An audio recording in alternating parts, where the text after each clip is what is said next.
Hey guys, welcome to my channel and welcome to my new apartment. I am here in my college apartment for the semester. I'm hopefully going to be putting out an apartment tour within the next couple of weeks, but it's not quite all set up yet, so I don't want to do that until everything's all decorated and set up and everything. But I'm here. This is my new kitchen, at least half of it. Today I'm going to be making cookies, but I have limited space. I have limited space for ingredients, I have limited space for utensils, all that kind of stuff. I'm sharing this kitchen with 3 other people, so I don't have that much room to have a bunch of ingredients. So today's cookies are not going to be regular cookies. I'm going to be making 3 different kinds of 3 ingredient cookies. Technically one of them is 4 ingredients, but it's beside the point. So the first one I'm going to make is peanut butter cookies. The first ingredient is going to be 1 cup of peanut butter.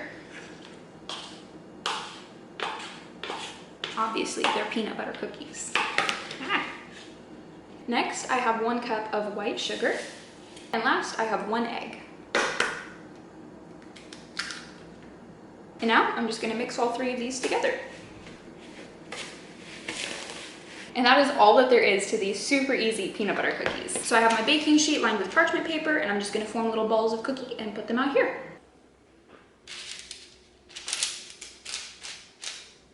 And to finish these off, I'm gonna go ahead and do the traditional little crisscross on the top with a fork.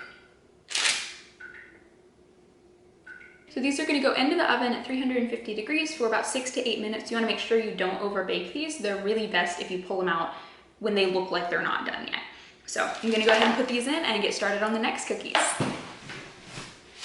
My next cookie is gonna be a buttery shortbread cookie. So I have 1 stick of butter that I did put in the microwave for about 30 seconds. And then I have a 1/4 cup of white sugar and 1 cup of all-purpose flour. And again, I'm using gluten-free flour.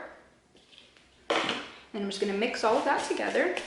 This would be simpler with an electric mixer, but I don't have one, so. I think it's gonna be a little bit easier to mix this with my hands, so that's what I'm gonna try to do. Since I'm making lots of different kinds of cookies, I only have 1 cookie sheet, so the other ones I'm gonna have to get creative. But I have here, this is just like a cake pan, baking pan, whatever, and I'm just gonna put the cookies into this, bake them in that. So just roll it into little balls and put them in the pan, just like the last time. All right, these are also gonna go in there at 350 degrees, but they're gonna bake for longer than the peanut butter ones. So these are gonna be about 25 to 30 minutes.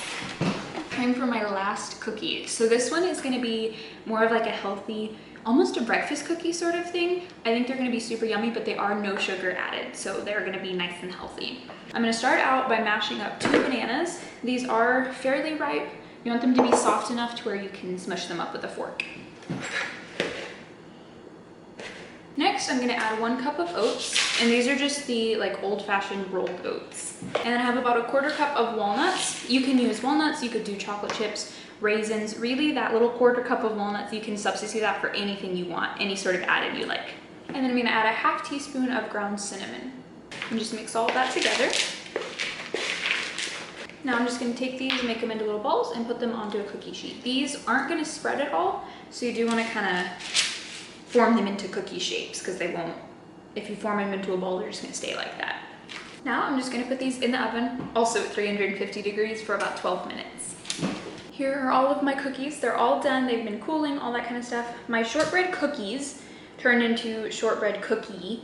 They kind of spread and became one, but I did go ahead and cut those into bars. I think that would probably be easier to do if you did it in like a small like kind of loaf pan, and then you just do it all in one, and then it'd be easier to cut in bars because these are pretty thin.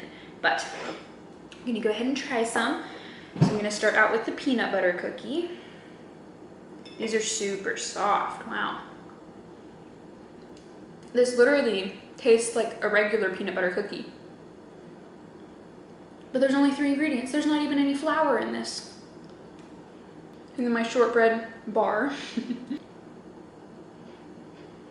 They're a little bit crumbly, but they do have that nice kind of sort of chewy, sort of crunchy shortbread sort of texture. Nice, soft, buttery flavor and just a little bit of sweetness. Those are really, really good. All right, and then I have my little healthy breakfast cookie. Okay, this one is actually kind of surprisingly good. I wasn't sure what to expect with this one because sometimes when I try and make healthy things like healthy cookies, it's just weird. And it is a little weird, but it's actually really good. And I think this would be good especially if I added some like raisins or something like that, just to give it a little bit more sweetness. The bananas do make it sweet, but it's not very sweet at all. It's super, super subtle as far as the sweetness goes. But these would be a really, really yummy sort of breakfast. And so I could just make a bunch of these and have a couple of them for breakfast in the morning. And that's a super easy way to have a homemade breakfast. There you have it. 3 different cookies, super easy to make, very few ingredients, and very yummy. I hope you guys enjoyed this video. I hope you're gonna enjoy my new apartment. A little bit different background here. I'm super excited about the videos for this semester while I'm here at school. It's gonna be a lot of fun. Make sure that you like, comment, subscribe, all the things, and I will see you guys next week. Bye guys.